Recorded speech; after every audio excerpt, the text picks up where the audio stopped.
أنا اخترتك فاستمع لما يوحى إنني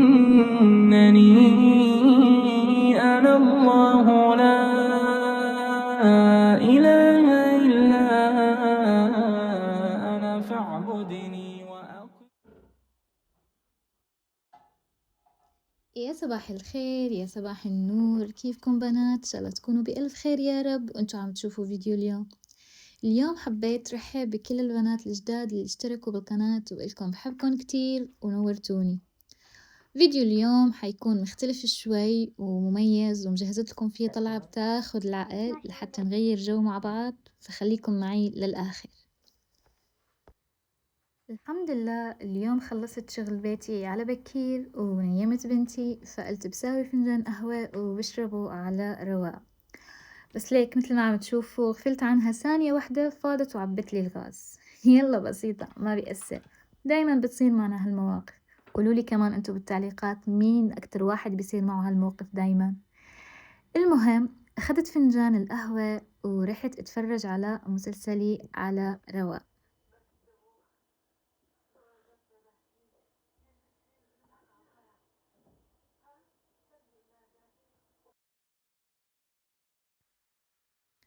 وهون مثل ما عم تشوفوا عم حضر أكلة خفيفة وسريعة وما بتاخد وقت أبدا، لأنه أنا قاعدة عم اتفرج اتصل فيني زوجي وقال إنه اليوم بدنا نطلع برا ونغير جو، وطلب مني يساوي شي خفيف ناكله بالبيت قبل ما نطلع، لأنه طلعتنا حتكون بعد الساعة 6 المساء.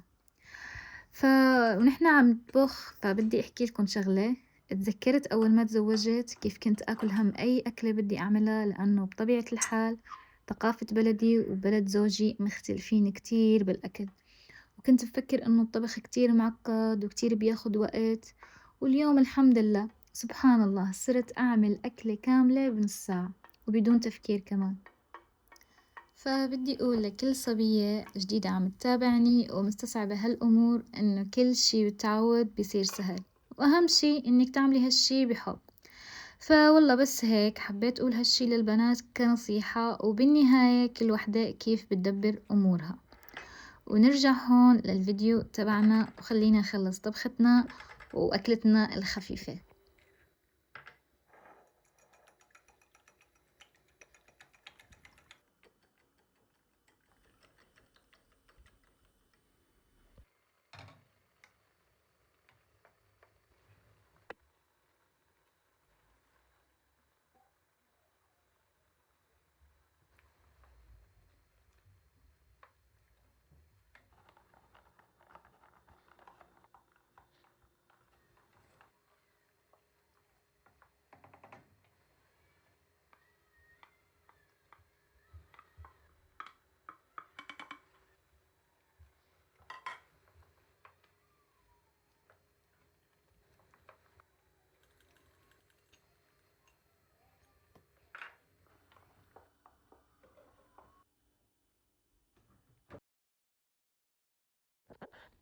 بعد ما أكلنا قمت فورا جهز حالي وجهز بنتي وأغراضي على السريع لحتى نطلع بالوقت. هون كنت اخترت لبنتي الروب الأخضر، أنا هاد كتير بيعجبني، فقمت لبستها وجهزتها وحطيت لها أغراضها بالشنطة تبعها، وكنت كمان أخدت لها معه جاكيت خفيف هيك فرو، يعني على حسب إنه بالليل كمان يتغير شوي الجو. وهون مثل ما عم تشوفوا كنت جهزت حالي ولبست تيابي وعم حط آخر الرتوشات من مكياج خفيف وإكسسوارات، فمشان نطلع بالوقت وما نتأخر.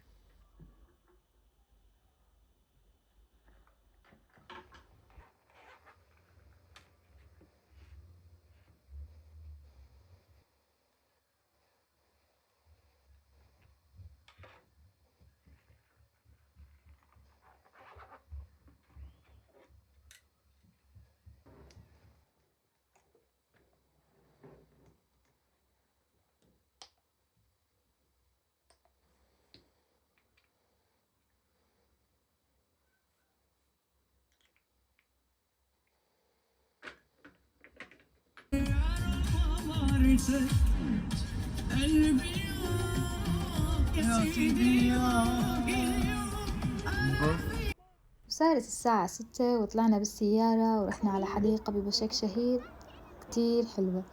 قعدنا وتأملنا المناظر الحلوة، وطبعا ما فوت الفرصة وصورت لكم كذا لقطة جمالية هنيك حتى تعيشوا معنا الأجواء الرايقة. خليكم شوي مع الأجواء تبعها.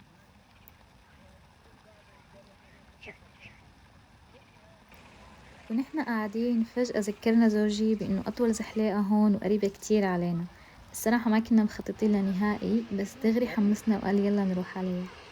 رحنا، لما وصلنا انصدمنا بطابور طويل كتير وقلنا شكلنا رح نطول، بس الحمد لله الدور كان عم يمشي بسرعة.